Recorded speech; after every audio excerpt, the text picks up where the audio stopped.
Ustaz, Ana ada pertanyaan Ustaz. Silakan. Bahwa masalah orang yang hamil dan menyusui Ustaz, berhubungan dengan puasa Ramadan bagaimana Ustaz? Karena bisa jadi dia tahun ini hamil dan menyusui, tapi tahun depan sudah hamil lagi Ustaz. Masya Allah, produktif sekali suaminya.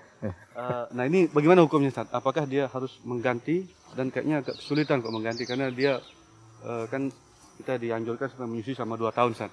Ya. Sekarang dia hamil, belum Ramadan atau Ramadan depan dia masih menyusui atau kemungkinan sudah hamil. Nah gimana Ustaz? Iya. Permasalahan ini permasalahan yang diperselisihkan oleh para ulama ya.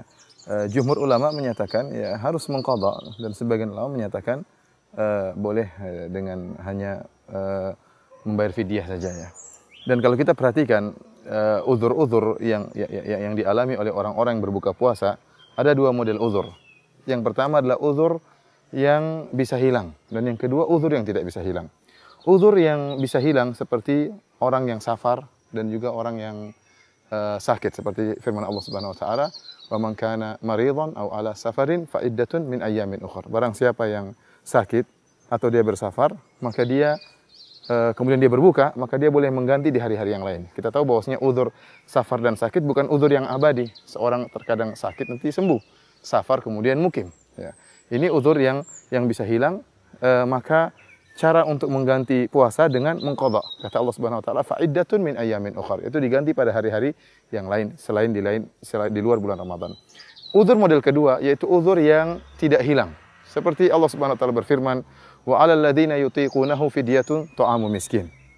Dan orang-orang yang sudah tua yang tidak mampu untuk berpuasa, maka dia membayar fidyah. Ini uzur yang tidak bisa hilang. Orang tua tidak mungkin tidak mungkin kembali lagi muda lagi. Oleh karenanya saya ingat kisah tentang yang disampaikan oleh Az-Zahabi rahimahullah dalam Syiar A'lam Nubala tentang Al-Hallaj. Al-Hallaj adalah seorang yang mengaku dirinya sebagai Tuhan. Dia mengaku bahwasanya dia telah ada Tuhan menitis dalam dirinya. Sehingga tatkala dia bisa melakukan hal yang ajaib, bisa mendatangkan buah yang segar di musim panas. Dan dia tatkala datang suatu kampung, dia bertanya kepada para ulama di sekitar kampung tersebut. Dia bertanya, "Apa yang kalian kehendaki dari saya?" Karena dia memang hebat. Suatu saat, sebagaimana dikisahkan oleh Zahabi, dia mendatangi seorang ulama yang sudah tua, yang sudah rambutnya sudah tidak ada, sudah botak. Maka Hallaj ini yang mengaku sebagai Tuhan, dan dia dibantu oleh banyak jin, dan dia bisa melakukan hal yang ajaib. Dia mengatakan, "Apa yang kau kehendaki akan saya kabulkan, karena saya adalah Tuhan." Maka orang ulama tadi mengatakan apa? "Saya sudah tua, dan saya ingin rambut saya kembali lagi, dan saya ingin muda lagi karena saya ingin kawin lagi." Kata Hallaj, "Kalau kembali muda saya tidak bisa." Artinya memang ini uzur yang tidak bisa hilang. Orang sudah tua nggak mungkin kembali lagi. Orang yang uzur yang tidak bisa hilang, ini jalan keluarnya cuma fidyah, karena nggak mungkin kita suruh dia untuk berpuasa di hari-hari yang lain. Demikian juga, oleh karenanya kita bisa klasifikasikan dua model, uzur yang bisa hilang dan uzur yang tidak bisa hilang. Contoh uzur yang bisa hilang seperti apa? Seperti haid, nifas. Ya, wanita tidak haid terus, wanita tidak nifas terus. Maka caranya dengan mengqadha. Contoh uzur yang tidak bisa hilang seperti tadi orang yang sudah tua, atau sakit yang tidak mungkin sembuh. Orang terkena cuci darah misalnya, belum ditemukan obatnya. Orang sebenarnya tidak mungkin kita suruh puasa karena tidak mungkin dia sehat. Secara kedokteran dia tidak mungkin sehat. Seperti uzur yang tidak bisa hilang ini, maka dengan bayar apa? Fidyah. Sekarang kita berbicara tentang wanita hamil dan menyusui. Secara kias, secara analogi, wanita hamil dan menyusui, uzur yang bisa hilang atau tidak? Bisa, ya. Tidak mungkin orang hamil terus sepanjang seumur hidupnya. Tidak mungkin juga orang menyusui sepanjang umur hidupnya. Oleh karenanya kalau kita melihat secara logika, secara analogi, maka seharusnya uzur hamil dan menyusui ini diklasifikasikan bersama uzur-uzur yang bisa hilang. Dan kalau kita klasifikasikan terhadap uzur yang bisa hilang, maka cara membayarnya dengan qadha.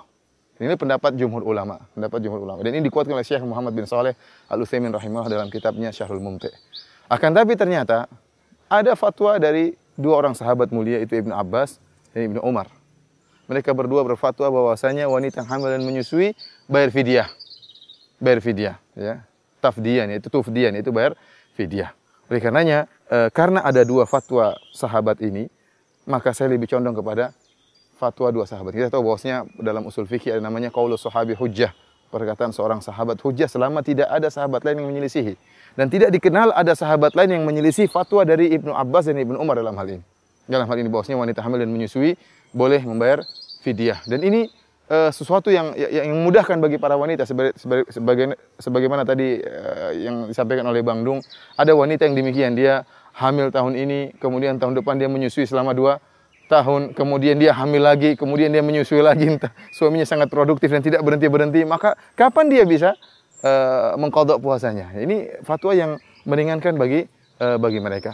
Sebagian ulama, sebagaimana Asy-Syaukani rahimahullah dalam kitabnya Irsyadul Fuhul menyebutkan kalau ada fatwa sahabat yang menyelisihi kias yang jali, kias yang sharih, yang menunjukkan bahwasanya dia tidaklah menyelisih kias yang sharih tersebut kecuali karena dia punya dalil. Seharusnya kalau kita bicara tadi kias namanya uzur yang bisa hilang, harusnya qadha. Ternyata ada fatwa dari Ibnu Abbas dan Ibnu Umar yang menyatakan cukup fidyah, tidak usah qadha. Ini menunjukkan dia punya dalil yang mungkin kita tidak mengetahuinya. Dari sini kita husnuzan kepada dua sahabat ini, Ibnu Umar dan Ibnu Abbas, bahwasanya boleh wanita hamil dan menyusui untuk bayar fidyah, tidak perlu mengqadha. Akan tapi Bang Dung, ya tentunya yang lebih selamat mengqadha. Artinya apa? Kalau ada wanita hamil dan menyusui bisa mengqadha suatu saat, maka lebih afdal dia mengqadha agar keluar dari permasalahan khilaf. Tapi kalau memang kondisinya sulit kemudian dia sulit untuk mengqadha, maka kita bilang ada fatwa alhamdulillah dari Ibnu Abbas dan Ibnu Umar. Ini pendapat yang dipilih oleh Syekh Albani rahimahullahu taala, bahwasanya wanita hamil dan menyusui boleh apa? Boleh membayar fidyah saja, dan fidyah bisa dengan dua cara. Yang pertama dengan membayar setengah sa' untuk satu harinya, ya, kira-kira 1,3 kg beras, ya, untuk satu hari 1,3 kg atau 1,5 kg beras, atau dengan memberi makanan sempurna, yaitu makanan dan lauknya untuk satu hari sekali makan.